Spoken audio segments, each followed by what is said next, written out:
नमस्कार दोस्तों, मैं अंकुर उपाध्याय स्वागत करता हूं आप सभी का एक बार फिर से अपनी नई वीडियो में। दोस्तों यहाँ पे आप सभी के साथ बात करने वाला हूं आईटी स्टॉक्स के बारे में। सेकंड डे बढ़िया रिबाउंड है, आज 2.25% ऊपर है, कल 4.5% समथिंग ऊपर था। लेकिन अब यहां से असली इम्तिहान शुरू है। ये वो लेवल है जिसके ऊपर ब्रेकआउट आ जाएगा, जिसके ऊपर ब्रेकआउट तो क्या, जिसके ऊपर ये लगेगा कि यार जो गिरावट थी फुल स्टॉप लगाया उस पर, और अब यहां से ऊपर जाने के चांसेस बढ़ रहे हैं। मैं आपके साथ डेटा शेयर करना चाहूंगा थोड़ा सा टेक्निकली। अगर आप नोटिस करें, अभी इस मार्केट में जो आईटी इंडेक्स है वो ट्रेड कर रहा है 27,600 पे, और 20 EMA एग्जैक्टली है 27,640 पे। तो अब ना ये नेक टू नेक चल रहा है मामला, 27,600 27,700 का, ठीक है।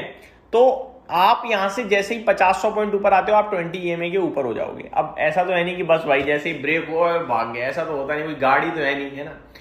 ये संकेत देगा कि गिरावट कहीं ना कहीं अब रुकने का संकेत दे रही है। आप 20 EMA के ऊपर जैसे ही निकलोगे, ट्रेड करोगे, तो हमें थोड़ा पॉजिटिविटी मिलेगी और फिर हम ऊपर से तेजी के बारे में सोचने लगेंगे। ये एक अच्छे साइन है आईटी इंडेक्स के लिए। एक चीज और मैं आपके साथ शेयर करना चाहता हूं, आईटी स्टॉक्स के जो वैल्यूएशंस है ना वो बहुत ही ज्यादा चीप हो गए हैं, और ये चीज समझ में आ रही है बहुत लोगों को। बट दिमाग में जो डबल माइंडेड हो रहा है ना बंदों का दिमाग, वो इसलिए हो रहा है कि यार अर्निंग्स आज तो बहुत वैल्यूएशन आज तो बहुत चीप लग रही हैं, लेकिन परेशानी अर्निंग्स को लेकर है। क्या अर्निंग्स सस्टेन करेंगी, क्या अर्निंग्स बढ़ेंगी? अगर अर्निंग्स ही घट गई तो फिर वैल्यूएशन तो सस्ता होने का मतलब ही नहीं बनता ना, वो तो ऑटोमेटिकली महंगा हो जाएगा। आपके लिए यहां पे एक ही सवाल है कि क्या अर्निंग है, क्या फ्यूचर है? अगर आपके पास जवाब यस में है तो फिर ये चीप वैल्यूएशन है। अगर आप कह रहे हो ना यार ये तो खत्म है मामला, तो फिर ये चीप नहीं है, ये तो वापस से महंगा हो जाएगा और शेयर और गिरेंगे। ये आपको सोचना है, विचार करना है। मेरा मानना ये है, ये ऑल वेदर आईटी कंपनी जिन्होंने सब कुछ देखा है ये खत्म नहीं होंगी, ये सरवाइव करेंगी, चाहे इन्हें अपना स्विच करना पड़े पूरा गेम, बट ये रहेंगी और टिकेंगी। ऑलरेडी बहुत पैनिक देख लिया इन्वेस्टर्स ने। अच्छा एक चीज और, टेक्निकली 20 EMA अच्छा हो रहा है, और अच्छा ये भी हो रहा है कि ये आईटी इंडेक्स बीते मतलब जो 4 दिन लगातार गिरावट हुई थी ना, एग्जैक्टली इन्हीं लेवल से हुई थी। 25 जून को आईटी इंडेक्स का हाई 27,880 का था, वहां से 4 दिन लगातार गिरा। 27,880 से इंडेक्स ने 25,700 का लो लगाया, तो ये 4 दिन में बड़ी गिरावट हुई थी, और इन 4 दिन की गिरावट को 2 दिन की तेजी में कवर कर दिया है, कल की और आज की। तो अब आईटी इंडेक्स में ना थोड़ा बहुत अच्छा रिवर्सल आया है, सहारा मिला है, और ये लग रहा है कि शायद मूवमेंट आए ऊपर। तो ये तो मैंने टेक्निकली बात करी और थोड़ा वैल्यूएशंस को डिस्कस किया। अब स्टॉक्स पे आता हूं। कोफोर्ज 2.5% ऊपर है। HCL टेक पे नजर डालो, व्हाट अ परफॉर्मेंस यार, 6% की तेजी दिख रही है आज यहाँ पे। इन्फोसिस 1.25% 1.5% ऊपर है। LTM 2.25% ऊपर है। एम्फेसिस में 3% की तेजी है। OFSS में 2% की तेजी है। परसिस्टेंट 4% ऊपर है। TCS 2%, टेक महिंद्रा 1.25% और विप्रो 2%।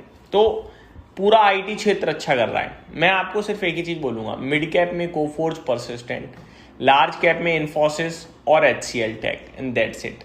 ये है और ये चलेंगे, ये बढ़िया कंपनी है। अब आपको मैनेज करनी है अपनी पोर्टफोलियो। कैसे करनी है यार? देखो मेरी पोर्टफोलियो 10 लाख की है, जिसमें 5 लाख का आईटी भरा है, तो मैं एवरेज नहीं करूंगा। ऊपर से मैं बेचने के बारे में सोचूंगा, क्योंकि ये पोर्टफोलियो है ही नहीं। ये तो आईटी है ना यार। मतलब आपने 50% एक क्षेत्र में दे रखा है, ये कोई मतलब नहीं हुआ। आपका किसी एक स्टॉक या किसी एक सेक्टर में 10%, 12%, मैक्सिमम 15%, इससे ज्यादा नहीं होना चाहिए।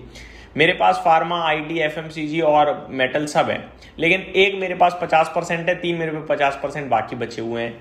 तो फिर मेरा तो एक कंसंट्रेटेड पोर्टफोलियो हो गया ना। अगर आईटी नीचे जाएगा तो मेरी पोर्टफोलियो तो नीचे ही जाएगी भाई।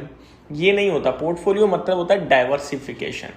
अब जब मेरा पोर्टफोलियो अगर एक क्षेत्र में मैंने 10-15% मैक्सिमम दे रखा है, तो फिर वहां कुछ भी हो जाए मेरी इतनी दिक्कत नहीं है। तो मेरा मानना यह है कि अगर आपकी वेल मैनेज्ड है तो अब होल्ड ही करना चाहिए, एवरेज ही करना चाहिए, बेचना नहीं चाहिए। और ये मैं आज नहीं, ये गिरावट में भी मैंने शब्द यूज करे हैं।